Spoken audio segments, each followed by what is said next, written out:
This video is made for education purpose only and please should not be considered as a financial advice. So दोस्तों, जैसे कि मैंने आपको बताया है कि अभी हमारा जो पूरा फोकस रहेगा वो भारत सरकार के ऊपर ही यहाँ पे रहने वाला है। डेली मैं ये आपको पॉइंट बताते रहता हूँ कि जो 7-8 पॉइंट प्राइम मिनिस्टर जी ने अपने स्पीच में कहे थे, उसमें जो पहला पॉइंट है फ्यूल वाला पॉइंट, वही सबसे ज़्यादा इम्पोर्टेंट यहाँ पे रहने वाला है। एंड इसी को लेकर ही बहुत सारी खबरें चल रही है और इस वीडियो में भी दोस्तों हम इसी प्रकार की एक बहुत बड़ी अपडेट के बारे में डिस्कशन यहाँ पे करने वाले हैं।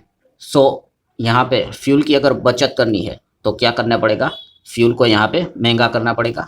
जितना ज़्यादा ये महंगा हो जाएगा उतना ज़्यादा कम इस्तेमाल करेंगे लोग। सो ये एक ऑप्शन सरकार ने यहाँ पे अपना लिया है प्राइस हाइक को लेके। प्राइम मिनिस्टर जी की बात करें तो उन्होंने रिक्वेस्ट भी किया था लोगों को कि पब्लिक ट्रांसपोर्टेशन का इस्तेमाल कर ले, बस से जाओ, कार पूलिंग कर ले, मेट्रो से जाओ, ट्रेन से जाओ, जितना हो सके फ्यूल का कम इस्तेमाल यहाँ पे कर लो, इससे भी फ्यूल की बचत यहाँ पे होगी। तो ये भी एक ऑप्शन हमें देखने को मिल रहा था।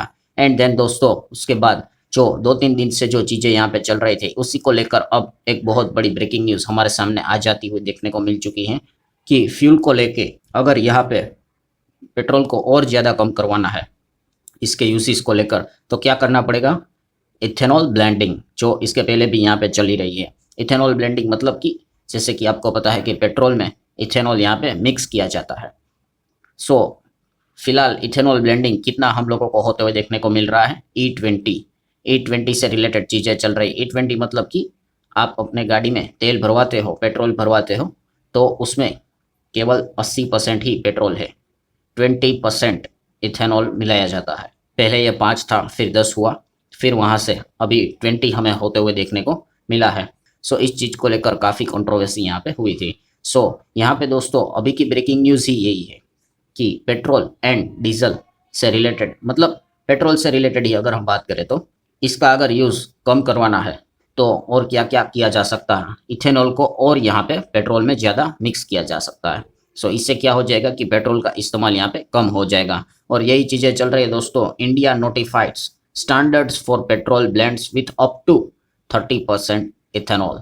यस दोस्तों, 30% इथेनॉल से रिलेटेड चीज़ें अभी हमारे सामने आती हुई देखने को यहाँ पे मिल चुकी है। एंड इनफैक्ट इमीडिएट बेसिस के हिसाब से 30% तो आगे का प्लान है, बट तुरंत तो अभी के हिसाब से बात करें तो गवर्नमेंट ने ARAI को, automotive research association of India, ARAI, so ARAI को गवर्नमेंट ने तुरंत बेसिस के ऊपर कहा है कि स्टडी कर दो कि अगर हम E25% एथेनॉल मिला दे पेट्रोल में तो यहाँ पे जो अभी की एग्जिस्टिंग गाड़ियाँ है, 4 व्हीलर हो, 2 व्हीलर हो, उसके ऊपर क्या इम्पैक्ट पड़ेगा।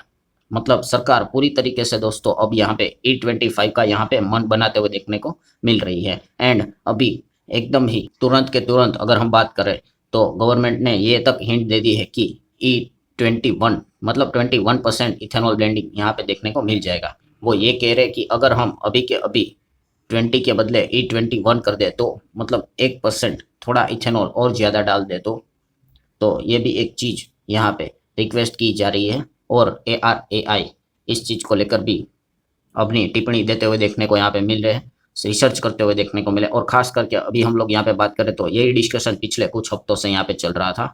तो BIS की बात करें दोस्तों, ब्यूरो ऑफ इंडियन स्टैंडर्ड्स की बात करें तो उन्होंने तो सरकार को इन्फॉर्म भी कर दिया कि ending 1% more ethanol to petrol beyond the current 20% won't be an issue।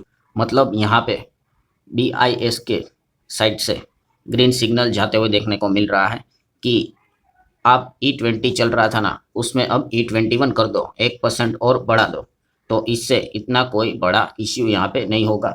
ये बात BIS ने तो इन्फॉर्म कर दिया है। और अगर हम यहाँ पे बात कर लें कि 25% की बात करें तो 25% करने के लिए काफ़ी डीप स्टडी यहाँ पे करनी पड़ेगी। सो हमें क्या होते हुए देखने को मिल सकता है, अब जो E20 जा रहा था गाड़ी के अंदर वो अब मिल सकता है E21। एंड देन ये जो स्टडी चल रही है E25 को लेकर, अगर वो स्टडी अगर सफल रही उनके हिसाब से तो E25 को भी अगर हरी झंडी दे देंगे तो हमारे जो गाड़ियाँ हैं उसमें क्या हो जाएगा, यस 25% फिर यहाँ पे इथेनॉल जाते हुए देखने को मिलेगा एंड 75% पेट्रोल जाते हुए देखने को मिलेगा। तो इससे होगा क्या, ये जो पेट्रोल का बचत होते हुए देखने को मिलेगा, कम पेट्रोल मंगवाना पड़ेगा। तो ये एक शॉर्ट टर्म, मतलब ये जो क्राइसिस क्रिएट हुई है उसमें ये एक तीसरा ऑप्शन सरकार अब अपनाने की कोशिश यहाँ पे कर रहा है। अब इस चीज के चलते अगर हम इम्पैक्ट की बात करें तो कुछ बिजनेसेस को, कुछ कंपनीज को काफी अच्छा बेनिफिट मिलेगा। इथेनॉल वाले जो स्टॉक्स है, इथेनॉल वाले स्टॉक्स मतलब खास करके कौन से, तो शुगर वाली कंपनियां, शुगर केन वाली कंपनियां, क्योंकि इथेनॉल ब्लेंडिंग की अगर बात कर लें तो इथेनॉल और भी अलग अलग चीज़ों से होते हैं। वीट की बात करें, मक्का की बात करें, राइस से होता है, बट सबसे बढ़िया अगर किधर से होता है तो वो है गन्ने से, शुगर केन। सो शुगर वाली जितनी भी कंपनियां हैं वो आप देख सकते हो कि काफ़ी हरा भरा ये सेक्टर यहाँ पे अभी बन गया है। मतलब बाकी मार्केट एक तरफ और ये एक सेक्टर एक तरफ, जबरदस्त तरीके से तेजी यहाँ पे। मैक्सिमम शुगर कंपनी आप देख सकते हो, बहुत सारी शुगर कंपनियां मिलेगी, सभी यहाँ पे आप देख सकते हो इस खबर के चलते पार्टी करते हुए देखने को यहाँ पे मिली है। देन अगर हम बात करें तो इथेनॉल प्लांट इंस्टॉलेशन में काम करने वाली कंपनी जिसका नाम है प्राज इंडस्ट्री, प्राज इंडस्ट्री भी आप देख सकते हो काफ़ी अच्छा भागते हुए देखने को मिला है। तो इसका भी बिजनेस यहाँ पे बढ़ सकता है जिस डायरेक्शन में सरकार यहाँ पे जा रही है। सो ठीक है दोस्तों, आशा करता हूँ वीडियो हेल्पफुल लगा होगा। चाहो तो लाइक एंड शेयर कर सकते हो। मिलते हैं अगले वीडियो में, तब तक के लिए बाय बाय।